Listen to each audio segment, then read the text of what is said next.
Hello YouTube, Southpaw here. Take 2 of this review. Yeah! Still don't have the lighting quite worked out very well. We're looking at the episode 2, Slave 1. So, let's start with Jango. Because let me tell you something about Jango. He is fantabular. Stupid me, forgot to zoom in. Whee! Alright, we have to stop with this guy. Pretend he has blasters. Pretend he has a jetpack. Because I appear to have lost them. His legs have hip rotations. His arms have shoulder rotations. The most posable thing as far as his head goes is his little targeting reticule here. That's the thing with episode 2 toys, with the single carded figures at least, is they were all, like episode 1 had basic posability for the time. Again, I don't know, I just remember they did have the basic range of posability. Episode 3's big thing was attack gimmicks. This Anakin here had a hand where he would hold a lightsaber, and he would swing his lightsaber, occasionally, strategically, slitting his throat in the process, which was always a good time. Episode 2, the big thing was action poses. You know, like this was this dude's pose. He was supposed to hold 2 blasters in his hand. He had these little red tips that you attach to the end of the blaster, so like he was firing. Another example. We'll go ahead and review this guy, just because I got him out, was Captain Typho, a.k.a. Patchy the Pirate.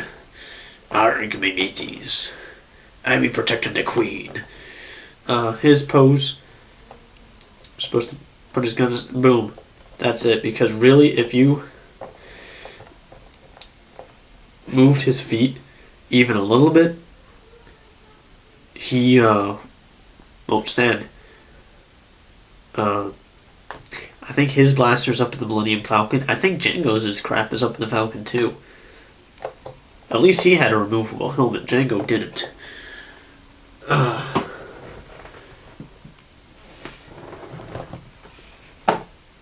He scores low in my book. Because he's an episode 2 toy. And we don't know what Hasbro is thinking. But despite the single-carded figures not doing too well, Hasbro did manage to deliver pretty decently on the vehicles. I think the only 2 vehicles they made were the Jedi Starfighter and this. I guess it makes sense that the only space vessels they released were this on the Jedi Starfighter, because this is all you saw. Slave 1, here we go. Well, mine's a little bit dusty, because it just kind of hangs on my wall for the most part. I don't do much with it. Just look at it. It's got these, rotating cannons. You can stand her upright. And then,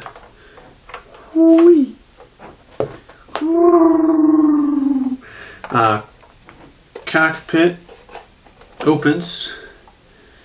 You can shove your terribly articulated up.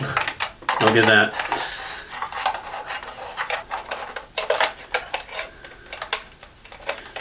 Someone needs to go pick that up. While I'm gone, please enjoy the soothing sounds of me pretending I can sing. We were both young when I first saw you. I closed my eyes and the flashback stars were standing there on a balcony in summer air. See the lights, see the party. There we go. Alright. Righty then. Well, so this is the only Slave 1 I own. From what I understand, previous incarnations of the current Clone Wars version, when you pick it up, the wings automatically flip down. The Clone Wars one I know. Actually, and I think the original Boba Fett one, the cockpit rotates. This doesn't do that. Now, on the back, you'll see, it's hard to do this, right here there's this little circular thing. And what you're supposed to do is, you push that in, push it forward, and you get this quad firing cannon. And when you rotate that little thing, fires. Pretending that you have a good grip on her, and you can actually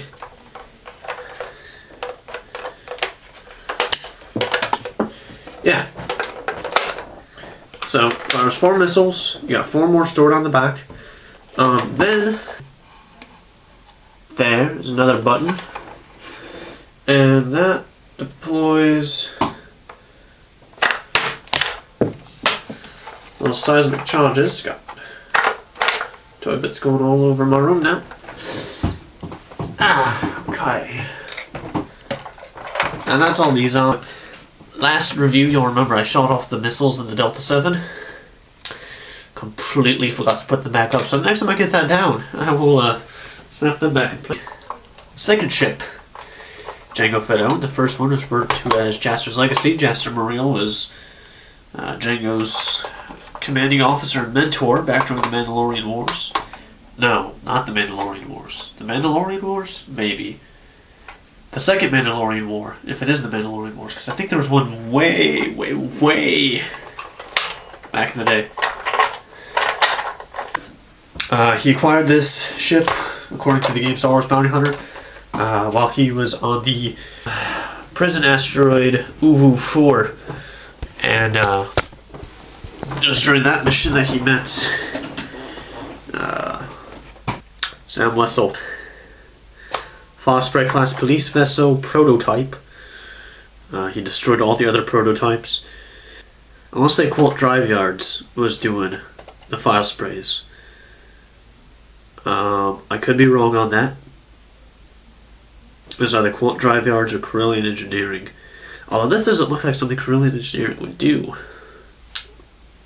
The info below will have the maker, the manufacturer. There we go. Because I honestly can't remember right now. I think in my Delta 7 review, I said that was my first Star Wars vehicle. Incorrect. That was my second.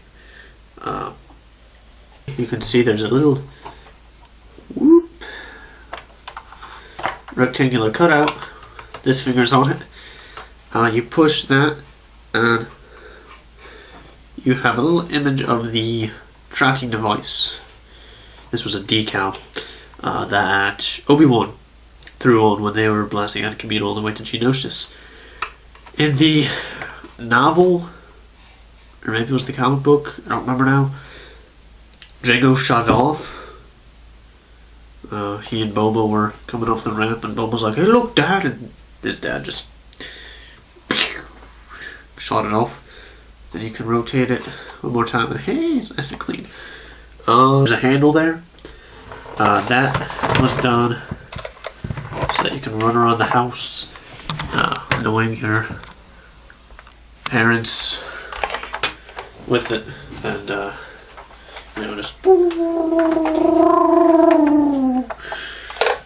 yay, sound effects. So Attack of the Clones.